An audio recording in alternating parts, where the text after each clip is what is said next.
सदाशिवसमारम्भां शङ्कराचार्यमध्यमाम् अस्मदाचार्यपर्यन्तां वन्दे गुरुपरम्पराम्। ॐ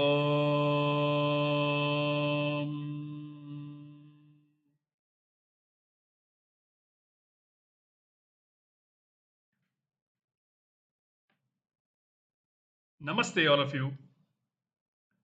Welcome back to our continuing study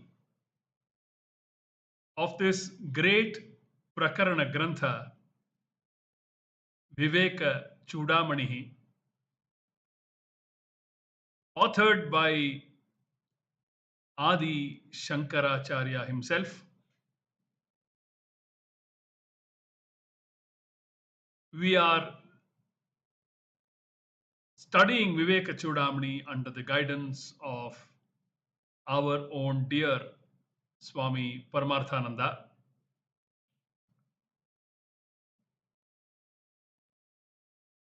After the Mangalacharanam verse, Shankaracharya now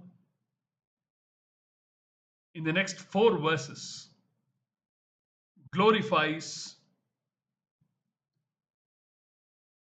human janma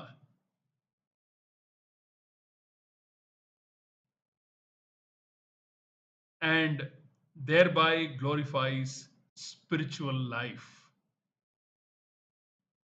Spiritual life, choosing to lead, choosing to tread on the spiritual path is available only to a human being. The rarest of rare choices that a human being can make. It requires tremendous punyam and tremendous application of our Viveka Shakti to closely examine our lives, to be a thorough student of one's own life,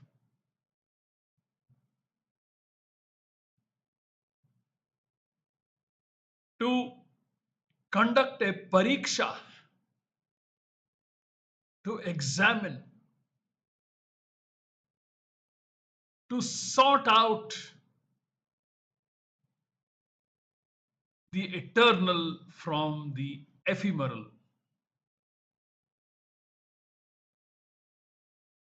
And stay put in the eternal. Watching the happenings in the ephemeral like a drama.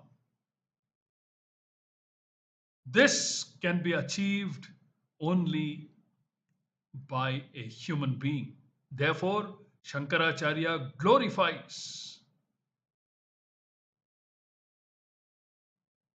the precious human birth that all of us have achieved.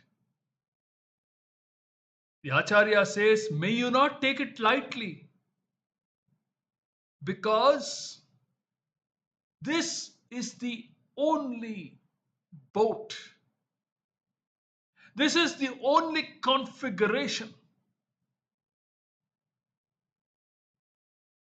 that can be used to cross over the ocean of transmigration.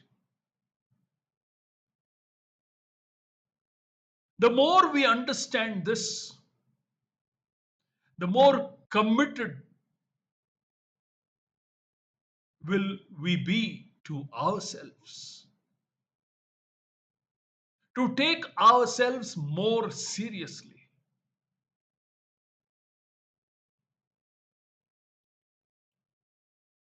to shake ourselves up and wake up to this rare blessing. It is an enormous blessing, a blessing of all blessings.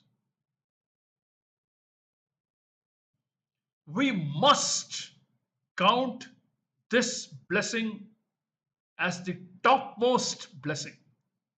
The fact that we have been blessed with this human birth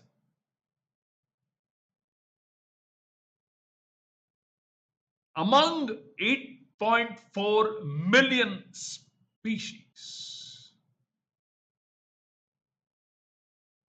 That is how rare human birth is. Shankaracharya glorifies human birth and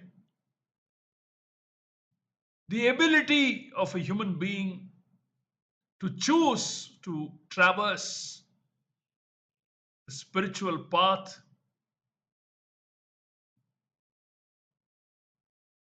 holding it as his primary goal, not really bothering about dharma, artha, and kama. For in the highest, the lower purusharthas are included. They are taken care of amply. The higher always includes the lower, whereas the lower cannot and does not include the higher. We can only get a glimpse of the higher, whereas the higher domain, being vaster and all encompassing, will definitely include the lower. Moksha Purushartha undoubtedly includes dharma, artha, kama in it. However, moksha purushartha has to be achieved only after traversing through dharma, artha, kama. This clarity must sink in.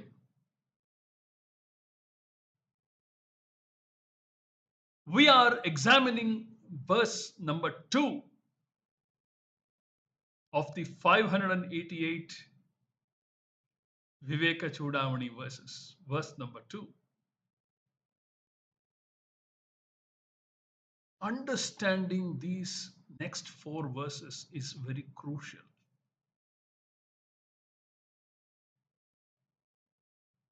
It can really shake us up. It should shake us up and help us wake up to this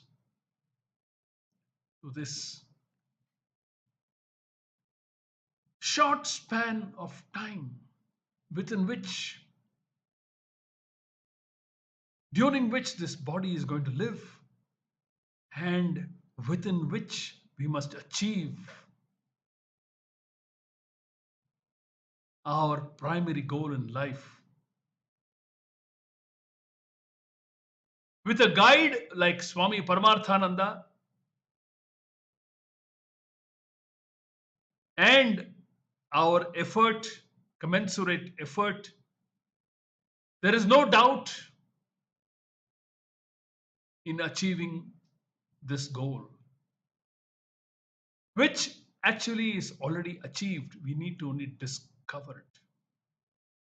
Let us get into analyzing verse number 2 and take our study forward. For the sake of recollection, I will read the shloka once and pick up the thread from where we left off in the last capsule.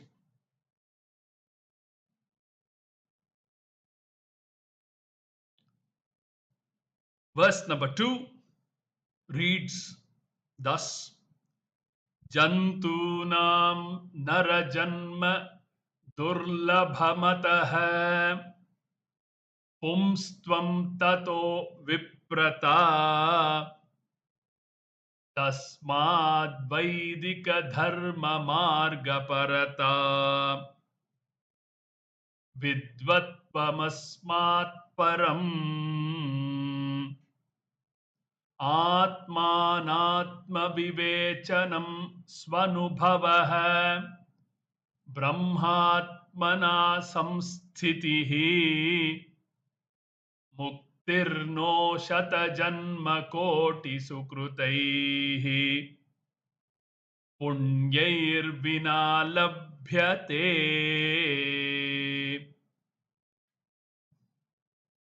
We will now pick up the thread from where we left. The whole thrust in these four verses, the next four verses, is going to be take this human life seriously. Give it the value that it needs to be given.